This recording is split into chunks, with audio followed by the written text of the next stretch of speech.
Hey there, welcome to Moolah's Money Mastery.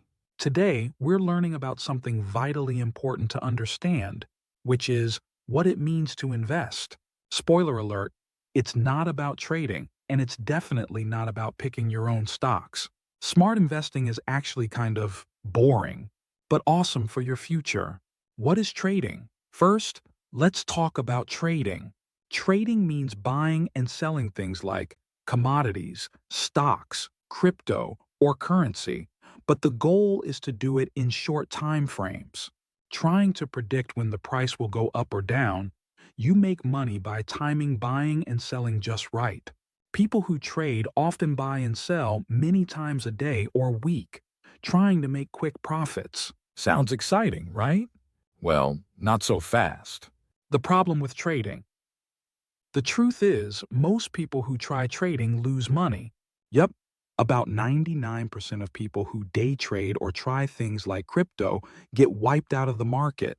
It's risky, stressful, and most of the time, the people who make money in the stock market aren't the ones trying to predict what's going to happen tomorrow or next week.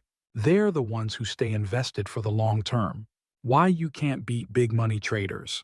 You see, there are huge companies with millions, even billions of dollars that are trading too. They have teams of super smart people, fancy computers, complex mathematical strategies, and so much money that their trades can actually move the market up or down.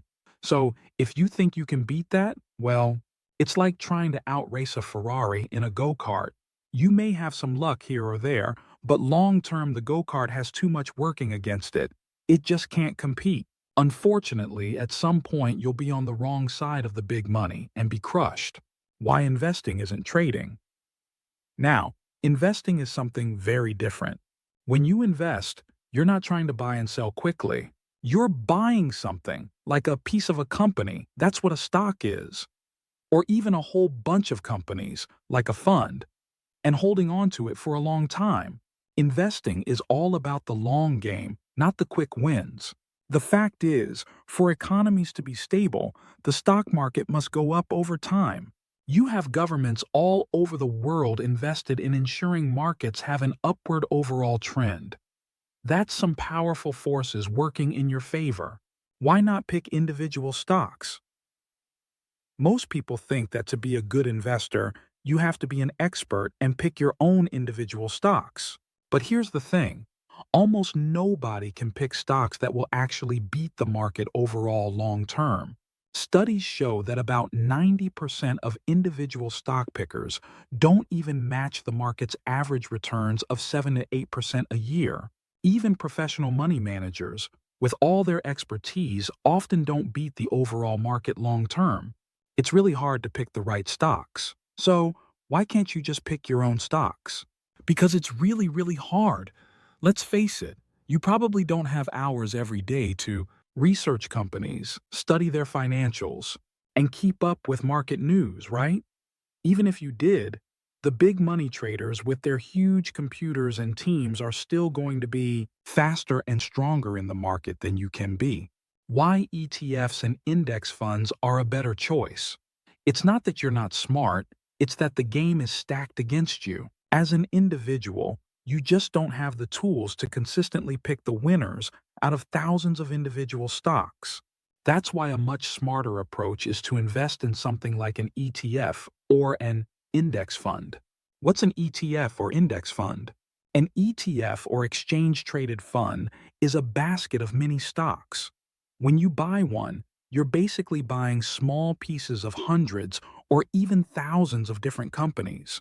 An index fund does something similar by tracking a whole market index, like the S&P 500, which is a collection of the 500 biggest companies in the US.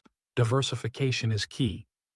Instead of trying to pick one stock that might shoot up or crash, you're spreading your money across lots of different companies. By betting on the market as a whole, you have built-in diversification of risk. And you know what? The market has returned about 7 to 8% a year on average for decades. It's not flashy, but it's steady. Why investing should be boring?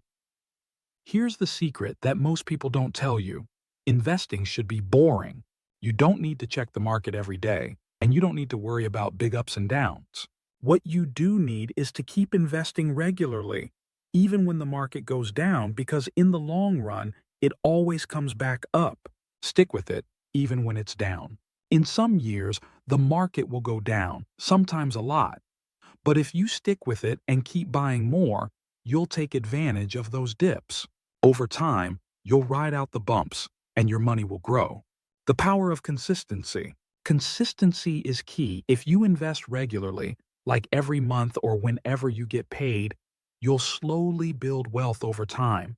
This is called dollar cost averaging. You're buying stocks or ETFs no matter what the price is. And over time, that price averages out. You don't need to time the market. The best part? You don't need to time the market or guess when it's going to go up or down like trading. Just keep buying, stay invested for the long term, and let compound interest do the work. It might take years, but slow and steady wins the race. Key takeaways. So here's what we've learned today. Trading is not the same as investing. Most people who try trading lose money because it's super hard to beat the market. You shouldn't pick individual stocks. You won't have the time, tools, or knowledge to do it better than the pros. Instead, invest in ETFs or index funds that track the whole market.